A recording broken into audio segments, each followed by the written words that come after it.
Chapter 38 The Black Intruder. This is strange. Tijan muttered softly.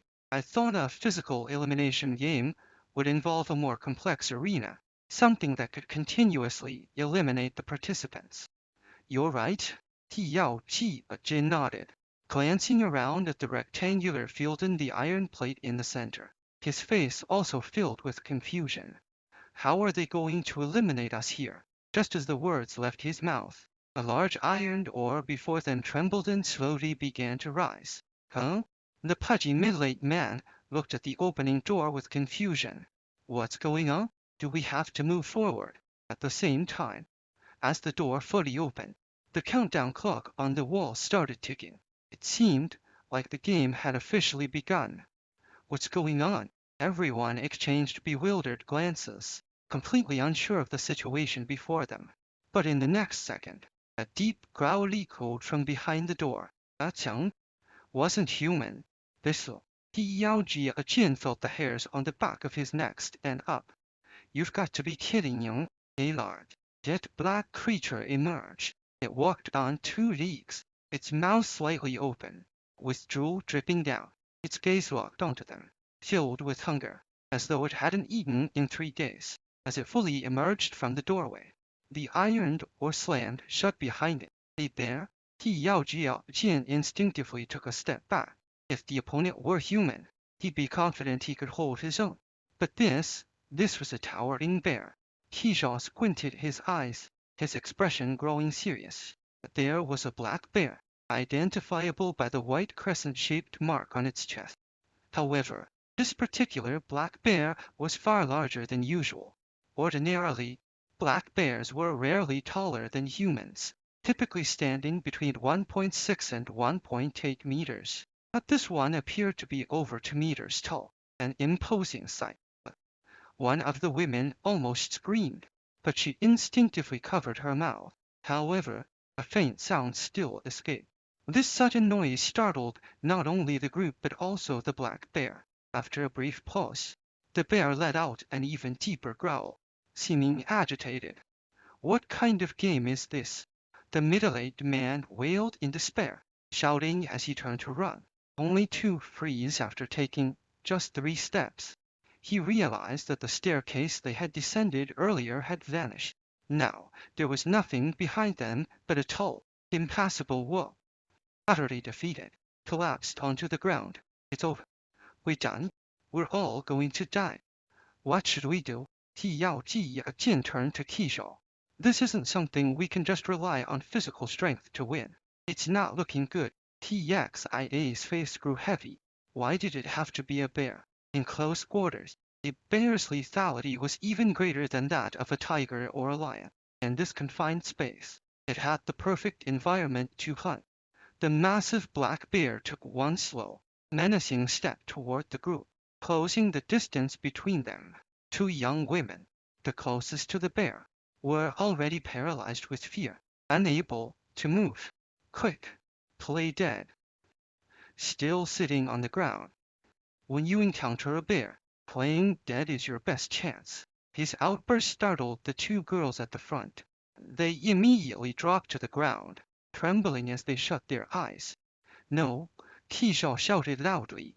Yeah, run. But the 2 girls remained frozen, lying motionless on the ground. Seeing them drop, others followed suit, lying on the ground one by one. Now, only Tijan, Yao Jin, and one slightly chubby woman remained standing. Isn't playing dead the right thing to do? Yao Jin asked seriously. Are you supposed to play dead when you encounter a bear? But not for black bears, Tijan said firmly. Brown bears don't eat people. They attack human only to defend their territory. Once they think a dead human poses no threat, they stop attacking. But black bears are different. When they're extremely hungry, they will eat people. No sooner had he finished speaking than the massive black bear moved toward one of the playing dead girls, sniffing her face. Foolish, Tijan thought to himself. When encountering a black bear, even running with all your might only gives you a slim chance of survival. Lying still and waiting for death was a far worse option.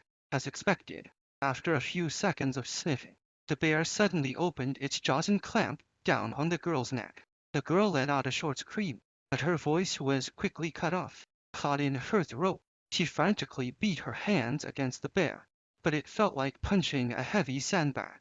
The bear didn't let go. Instead, it pressed one of its massive paws firmly against the girl's chest. Her chest visibly caved in, bones audibly snapping. She coughed up a mouthful of blood and then fell limp, motionless. Ida's heart seemed to skip a beat. He had only ever seen animal attacks on the news, but never firsthand. This was a brutal massacre. Everyone, both men and women, gasped in horror. Now they realized playing dead wouldn't save them. People scattered, running in all directions. Though humans ruled the earth, they were no match for such a beast with nothing but their bare hands. But wait, tools and weapons? Tisha suddenly remembered the iron plate in the center of the arena. Who said there weren't any tools or weapons here? The game organizers had placed something in the center, hadn't they? 替要借鉴. We need to get that iron plate. Tisha shouted. I don't know exactly what it is, but it looks like it could protect us. You really know how to pick your moments. Yao Jin glanced at the iron plate, practically at the bear's feet, and said in frustration, that item's out of stock at the moment.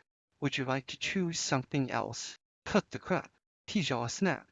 If we don't use that iron plate to block the bear, we're dead for sure. All right then. Yao Jin seemed to make up his mind. I'll distract the bear. You get the plate. Distract. Tijia hesitated but knew it was their only option. The black bear can run up to 48 kilometers per hour. You can't outrun it, so just try to outmaneuver it. Got it. Yao Jin nodded. They quickly split up to carry out their plan. Yao Jin slowly approached the black bear and then suddenly shouted. Hey! The bear froze, lifting its head to look at him.